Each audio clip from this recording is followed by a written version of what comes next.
Hey guys, how's it going? Ricky here from Most Valuable Podcast, here to give you my sleepers this week for week number 3 in the NFL. And I'm going to get right into it. These guys, are they going to have big games? They may not, but these are guys that have that possibility in it. Number 5, this is my stretch. Like, if you watch, I think it's Fantasy Live on NFL or Red Zone before the games, they usually have this kind of section where it's called the danger zone, where it's like, yeah, this is just total bold prediction, and it's probably not going to happen. This one may fall into that category. Number 5, Arian Foster. And the reason why I say that is Arian Foster, if his timetable, yes, he practiced with the team. If he plays week 3, I'd say go ahead and start him. The only reason he wasn't in my must-starts video is I don't know if he's going to start for sure. If he does, I'd say he's got to be a flex option for you guys because this team does a lot better with Arian Foster. I think he's just going to come, bam, right out of the gate and get it done.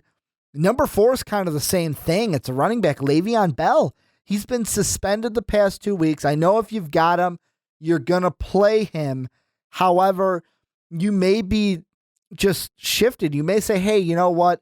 I've got these other guys, and I can see if Le'Veon Bell will just kind of do his own thing and see, okay, it doesn't hurt me because he's on his bench, but I'd put him in the lineup because he may be able to have a big game for the Steelers coming off of his suspension. Most of you are going to put him in your lineup, but I'm just saying he could have a huge game, could be a sleeper this week. Not many people thinking about him. Number 3, Pierre Garçon. I mean, yeah, he had only, I think, 6 points last week. It was like 6 or 7 last week. DeSean Jackson still injured. However, the New York Giants are the New York Giants. And Thursday Night Football, I think that there's a possibility he could have a big game against the Giants. Deserves your consideration for starting minutes. Number 2, same game, Eli Manning. He's playing the Redskins. He's got to do something good here, right? Kind of a two-ended sword there, whatever you lay. Take it as you may. And my number 1 sleeper, he was, I believe the stat on ESPN's fantasy was that he blocked 48% of the time for the Browns. However, going up against Oakland, Gary Barnidge he deserves a thought. Maybe not at tight end, but as a flex, if you need him, I'd go ahead and start him because, yeah, Crockett Gilmore, Tyler Eifert, these are 2 tight ends that have blown up fantasy-wise because they played the Raiders. The Raiders are going to be that team that give up huge fantasy numbers to tight ends, and do not be that guy that doesn't start Gary Barnidge or doesn't even pick him up because you're afraid. Go ahead.